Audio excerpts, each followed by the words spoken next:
if I had to choose a brand that comes even close to the craftsmanship and the artistic value of an Hermes bag, it would have to be.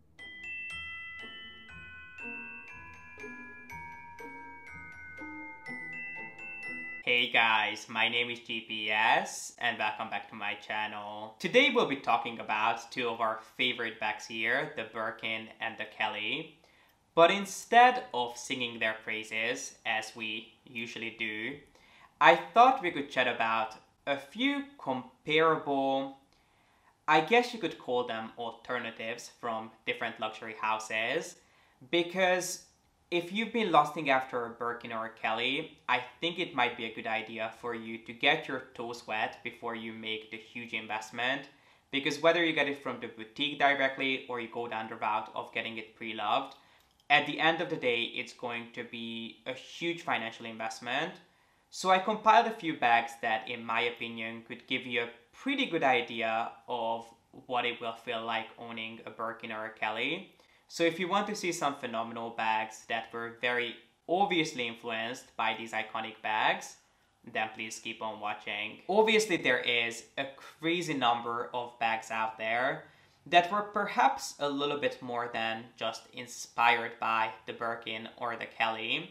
But I wanted to bring you designs today that could stand on their own. They are not just cheap replicas that you'll have to throw away after one season.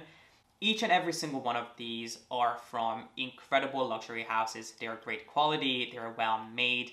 They feature some iconic details that is quintessential to each and every single one of these houses. But I am convinced that having one of these bags could be a good test run for you to see whether you like a tote bag that is kind of like the Birkin, or whether you would like a bag that has one single top handle and comes with a shoulder strap like a Kelly bag.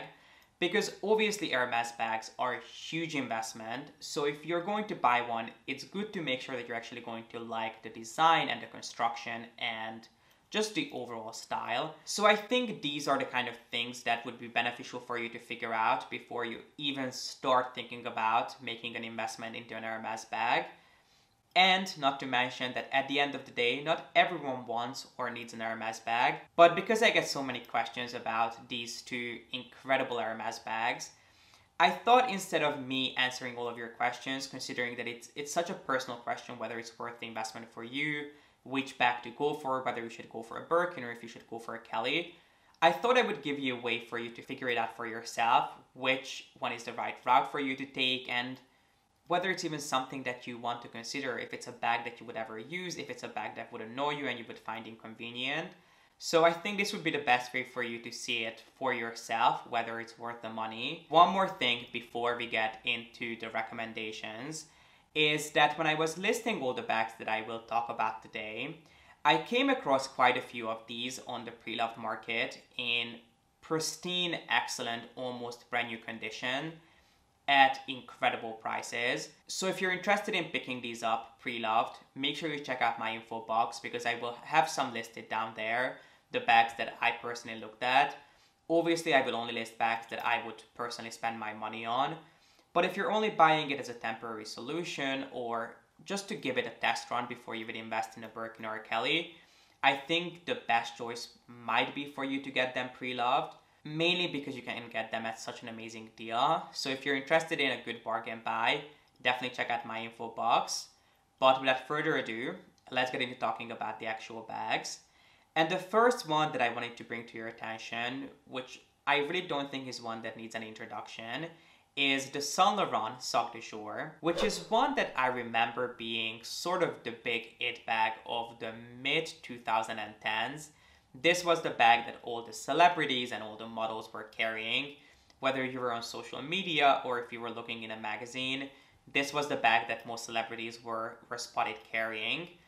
And it is for a good reason, because the Sac de Jour is an incredible bag which was very clearly inspired by the Birkin and maybe even the Kelly.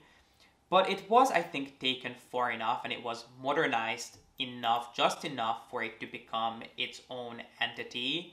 It is definitely a more simplistic and minimalist take on a Birkin as well as a Kelly bag, but it does feature those sort of iconic details, from the top handles to the pulled-in sides.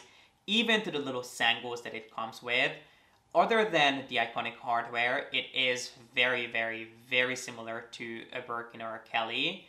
Not to mention that it has sort of been improved, because I think one of the biggest sort of complaint that people have about the Birkin is that it doesn't come with a shoulder strap. While the Sac de Jour does, it does come. I think it comes in every single size with a removable shoulder strap. So if you've always loved the Birkin but you couldn't get on board with the fact that it doesn't come with a shoulder strap, this might be a good one for you to look into. Because the overall, I think, feel to the bag is quite similar. The bag itself is definitely more boxy and more structured, even more structured than a Birkin Cellier would be. So that is definitely something for you to consider. However, I think the way you would carry the bag and the overall perception of the bag is quite similar. Not to mention that it is one that you can pick up on the pre-loved market at amazing prices. It comes in quite a few different sizes. If I remember correctly, it comes in a nano size, which is the smallest. It comes in a baby. It comes in a small, and then it also comes in a large. So I'm sure you could find comparable sizes to an Hermes bag. Let's say you're interested in a Birkin 25. Maybe you want to go for the baby size, or if you're interested in a Birkin 40, you might want to go for the largest size from Dupes collection to get a good idea of what the bag will feel like. So if you're new to this whole world of luxury fashion and you're looking for your first designer bag, I think this would be an amazing place to start, especially if you have always dreamt about owning a Birkin or a Kelly one day. Because this bag would give you a good idea of what you really like about a bag and what you cannot stand. It will give you a good understanding whether you want top handles, whether you want the shoulder strap, how do you like an open style, do you need something that is easier to close, easier to go in and out of. I think this would be an amazing test piece, or just a piece that you will use for the rest of your life, because you absolutely could. So it's definitely one that I would look into if I were you. The next bag is one that I was personally looking at when I first started toying with the idea of getting a Birkin. I never ended up going through with it because I got offered a Birkin, so I never bought it, but I think it's definitely a piece that I would have really enjoyed having in my collection. Now, one thing I have to point out is that I'm not sure if this bag is currently in production. I know for a fact that you can find this on the pre-loved market, but I'm not sure if you could buy this brand new. So if you are one of my Chanel lover viewers, then I would love and really appreciate if you could let me know what you know about this bag. Because it is the Chanel so-called executive tote bag, which I know is a style that was really, really popular. And in case you've never seen it, the original Chanel executive was sort of Chanel's take on a men's traditional briefcase that they wanted to reinvent for women. Obviously, that's, I think, a very traditional way of looking at it. I would have worn it myself, and I think anyone can wear whatever they want. But that was the whole idea behind it, to create sort of a more ladylike take on a briefcase.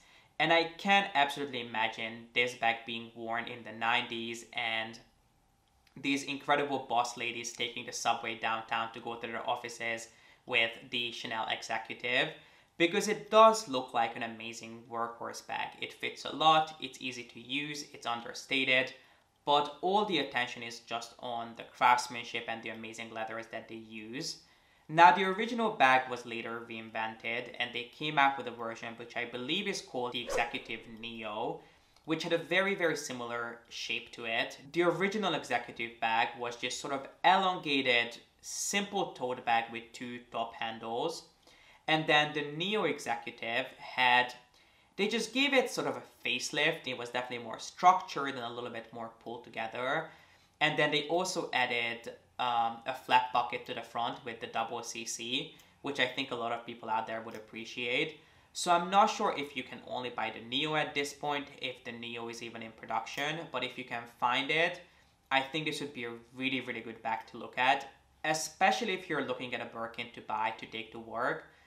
This might be a good alternative because it is definitely a little bit more understated, but you will get the sort of same feel of the top handles and the open tote style, just that big, never-ending bottom of the bag. I think you will really enjoy if that's the reason why you've been looking at a Birkin. And then I want to give a quick honorable mention to a bag that I find to be the most similar to the Birkin in terms of aesthetic and design approach, which is a bag from the Row. This was the very first bag that they ever launched, and I believe it's called the Margot bag. If it's not, I'll make sure to leave the correct name down below. But it is the most understated, minimalist dupe to the Birkin. But I find that it is such an incredibly beautiful bag, and they have so much in common with the Birkin, from the way it's constructed, the top handles, the belted, gusseted side, and just the overall idea and construction and intention for the bag I find to be very similar to the Birkin. Even the leathers they use, the way it's shot in their campaigns. There is just so much that reminds me of the Birkin, which there is nothing wrong with. I think it's an incredible, beautifully made bag that you can pick up often in sales. So if you follow online retailers that carry the row, you might have seen this at a discount, which I think if you can find it at a discount, it's definitely a bag that you want to give a close look. Because every single time I've seen this bag, I was so impressed with the overall construction and craftsmanship. I think it's just a beautiful understated bag. And if you're looking for a truly luxurious experience without the branding and the logo, this is the one for you. Next up, let's discuss some alternatives to the Kelly bag, which was quite surprising when I was doing research on the pricing of each one of these bags. Because what I found is that bags that are similar to the Kelly bags are definitely notably more expensive than bags that are similar to the Birkin. And the reason why that's interesting is because the Birkin tends to be more expensive when you buy it from the boutique than any Kelly bag. And they say it's because the most time-consuming part to develop on an Hermes bag is the handle. And the Birkin bag comes with 2 handles, whereas the Kelly bag only comes with 1. And it is attached to the bag in a different manner. So because that is just such a labor-heavy part of the bag that they have to develop 2 of, it is one that leads to higher prices. Now, whether that's really the case or Birkin bags are just more expensive because they were traditionally more desirable than the Kelly, I'm not sure. If you really think about it, the Kelly bag does come with an additional accessory, a shoulder strap, but the handles are definitely much more sophisticated on the Birkin, and especially the way they are attached to the bag. So I can see both sides of the argument. But anyway, when I was doing research on the prices, I found that most bags that were similar to the Kelly were a little bit more expensive, probably because they will come with a shoulder strap. But the first one is a bag that I have talked about before, and this is a bag from a really popular brand from Louis Vuitton. And I find that this bag is head and shoulders above any other bag that they create, especially their more popular bags. And if you think that I'm kind of crazy for recommending a bag and even comparing a Louis Vuitton bag to an Hermes bag, I would highly recommend that if you get a chance to see this bag in person, definitely do it. Because I have no doubt that you will be amazed by how beautifully this bag is crafted. I mean, the craftsmanship, the leathers they use, the overall design and structure. It's just almost impossible to believe that this bag comes from the same brand that creates those really popular tote bags that everyone loves. I mean, it's just a completely different experience.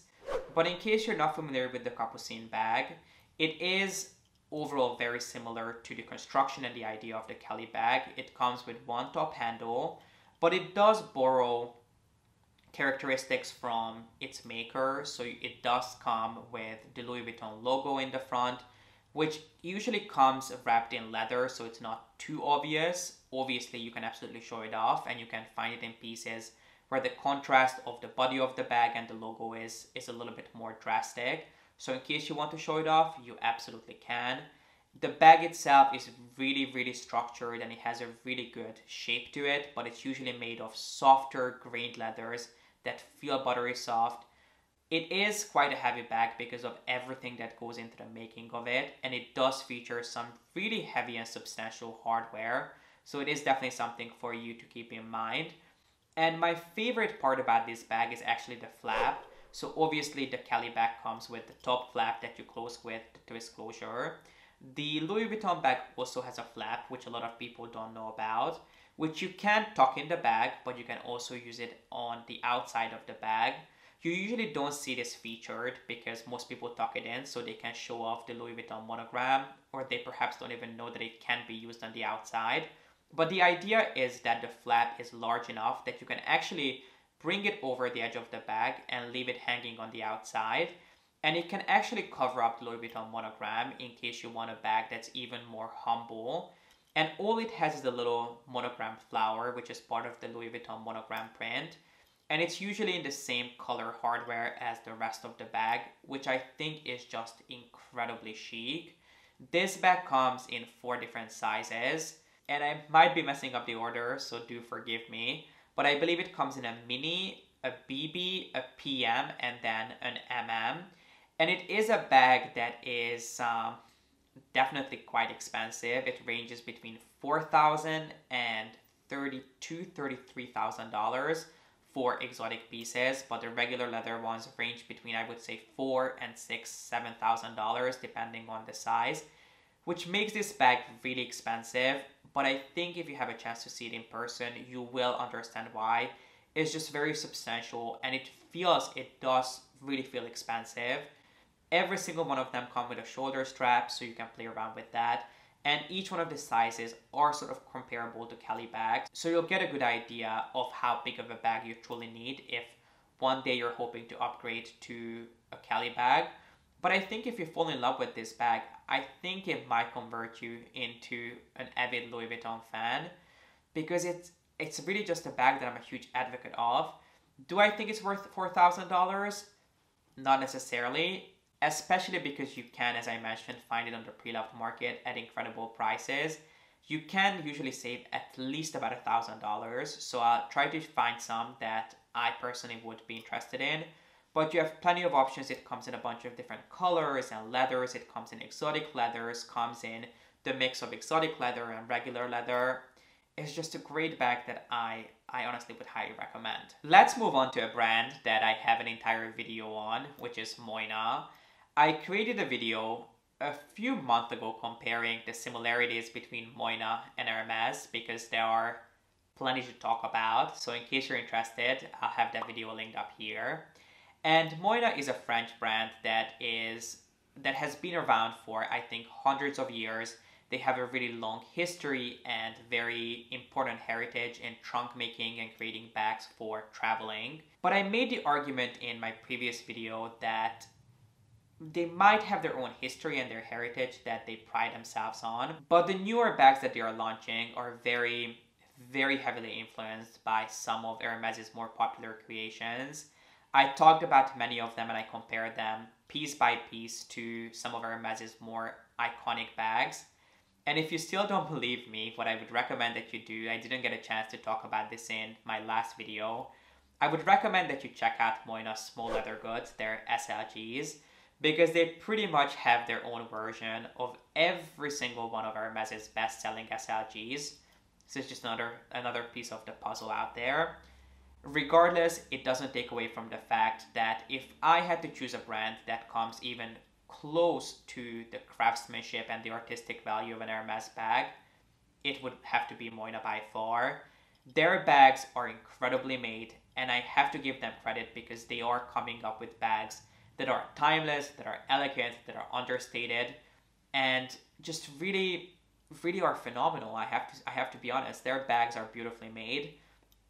Whether they are inspired by Hermes or not, that's a different question. They are doing a good job with their newer designs and their bags. They're definitely very desirable, and I could absolutely see myself adding one of their bags to my collection because it is a brand that has been on my mind.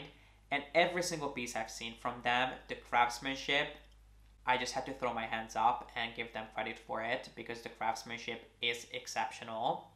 But Moynat has 2 bags in their line that is, I mean, I don't want to say identical to a Kelly bag because that's not the case. But I mean, have a look at this bag and tell me it doesn't remind you of the Kelly bag. There is a lot that they share, and I think that there was a lot of crossovers when they were designing this bag, which is the so-called Gabrielle bag. And it is a design that, similar to the Kelly, comes with a top handle. It comes with Moynat's own version of a twist closure.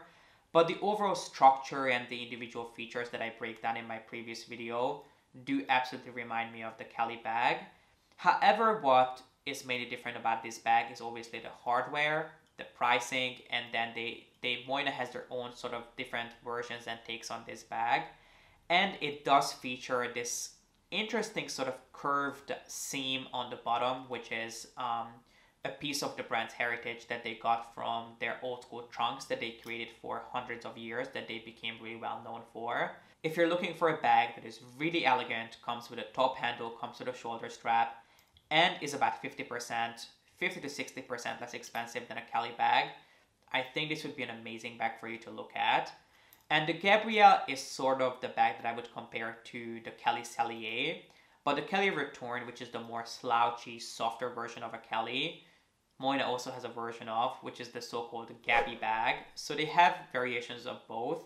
So don't think that if you're looking for a Kelly Return, you don't have any options out there, because the Gabby would be a great choice.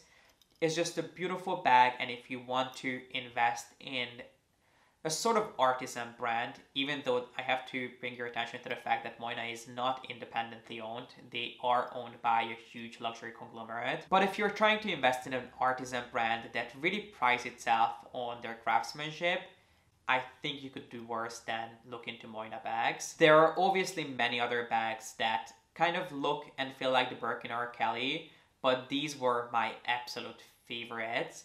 But if you have any that you would recommend, please let us know in the comment section, because you can never know. You can definitely help someone out with these comments who is looking for their next designer bag. So if you have any recommendations, then please let us know in the comment section down below. And let me know what you think about these pieces, the ones that I recommended. Do you own any one of these bags? Do you have any feedback on any one of these? Or if you're a strict Hermes collector, you would never consider anything else?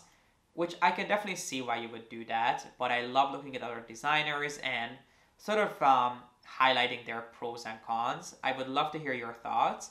And if you enjoyed this video, then please make sure to give it a thumbs up and don't forget to subscribe. And as always, thank you so much for watching. I appreciate you being here, and I hope to see you in the next one. Bye.